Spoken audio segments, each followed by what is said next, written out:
PDT आचार्य साहब हमारे साथ जुड़ रहे हैं, संविधान विशेषज्ञ। आचार्य साहब, आपका बहुत बहुत स्वागत है एनडीटीवी इंडिया पर।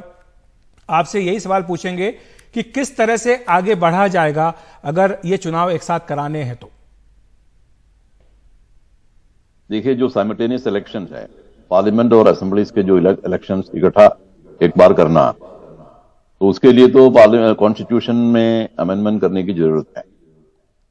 और वैसे भी ये जो प्रस्ताव है और इसके कार्यान्वयन में काफी कठिनाइयां आ सकती हैं।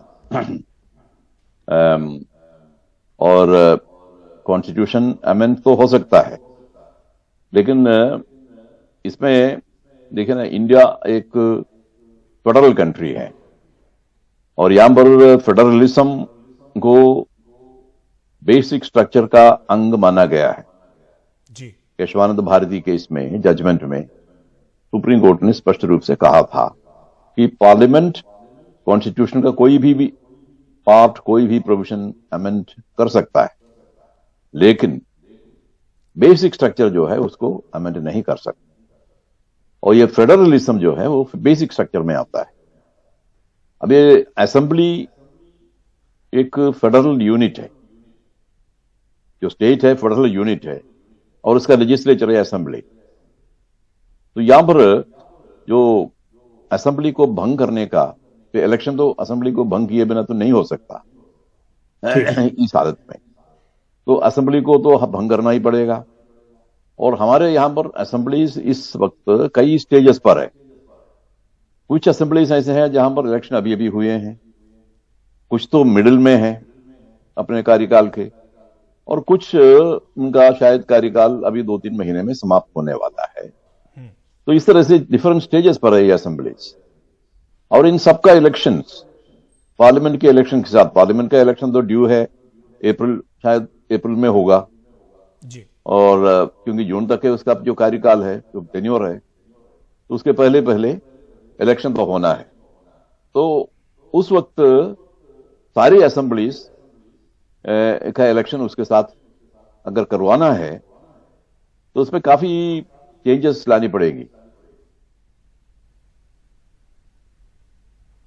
लेकिन जो आप बात कह रहे हैं कि विधानसभाओं को भी इसमें चूंकि शामिल होंगी, उनका कार्यकाल तय होना है या उनको समाप्त करना है, डिसॉल्व करना है, ये सारी बातें भी होंगी, तो क्या इसके लिए आपको लगता है कि राज्यों की सहमति भी जरूरी है कि राज्य बताएं या रेटिफाई करें? जो भी संविधान में संशोधन होता है उसको क्या 50% राज्यों को रेटिफाई करना होगा, तभी यह मुमकिन हो पाएगा?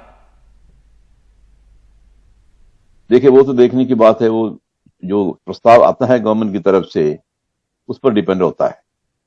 आर्टिकल 368 के अंदर कुछ चीजें बताई गई हैं जिनके संबंध में अगर कोई अमेंडमेंट है तो 50% स्टेट्स के राटिफिकेशन होता है, जरूरी है, लेकिन वो प्रस्ताव के ऊपर डिपेंड होता है।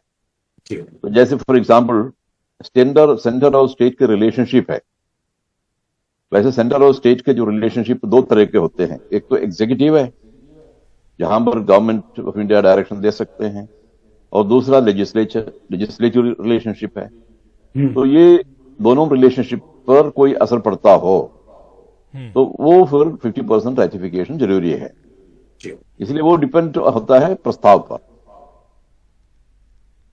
जी, लेकिन ये लागू किस तरह से होगा? अगर ये सरकार मन बना ले या फैसला कर ले कि हाँ हमें तो करना है, लोकसभा के साथ ही सारे विधानसभा के चुनाव कराने हैं और इसके लिए जो कानून जरूरी है बनाना है वो बना ले, तो ये लागू आगे किस तरह से होगा? किस तरह से कानून बनाया जाएगा? एक तो 172 आर्टिकल है, उसका अमेंडमेंट करना पड़ेगा, क्योंकि कई असेंबलीज अभी 1 महीने पूरे हुए या 2 महीने या 3 महीने पूरे हुए हैं और उनका कार्यकाल तो 5 साल का है। तो किस तरह से आप करेंगे उसको?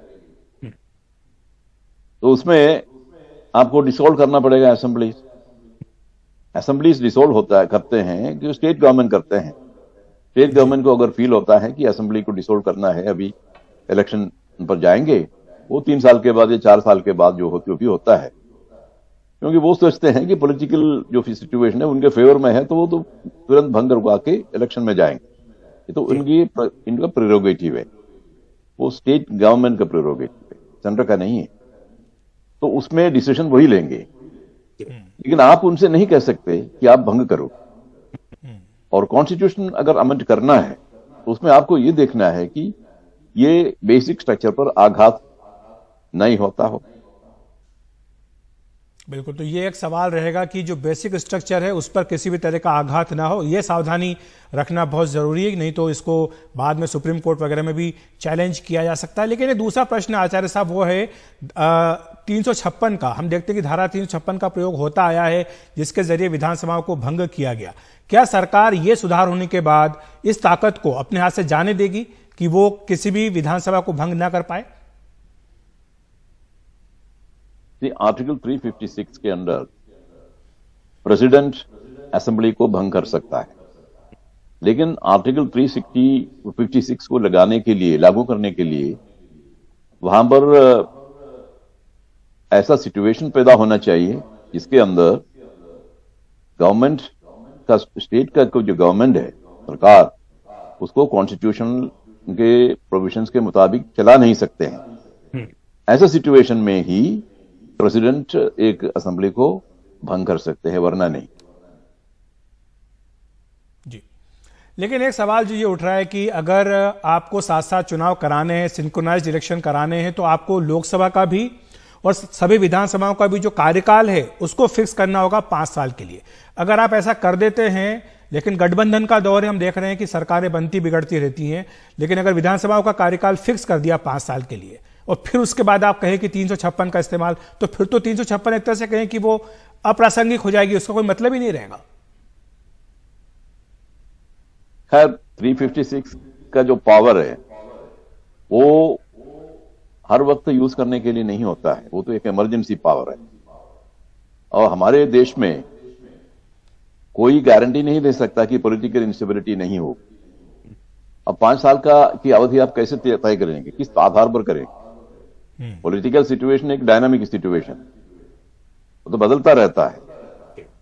तो उसमें आप यहां बैठ के 5 साल के लिए बस कर लिया, और 5 साल में बहुत कुछ होगा, इंस्टेबिलिटी तो होगी ही, और हमने देखा है इंडियन पॉलिटिक्स तो ऐसा है। तो इसलिए वो एक, मेरे ख्याल से वो तो एक इमेजिनरी काइंड ऑफ सिचुएशन है। जी, बहुत बहुत शुक्रिया आपका आचार्य साहब इस तमाम चर्चा के लिए, जानकारी के लिए। तो आचार्य साहब भी स्पष्ट कर रहे हैं कि ये जो रास्ता है एक देश एक चुनाव का, ये कई जटिलताओं से भरा हुआ रास्ता है, क्योंकि ये भी ध्यान रखना होगा सरकार को कि जो फेडरल स्ट्रक्चर हमारे देश की, उस पर कहीं इसका असर न पड़े, और साथ ही जो बेसिक स्ट्रक्चर संविधान की है उस पर भी कहीं आंच ना आए।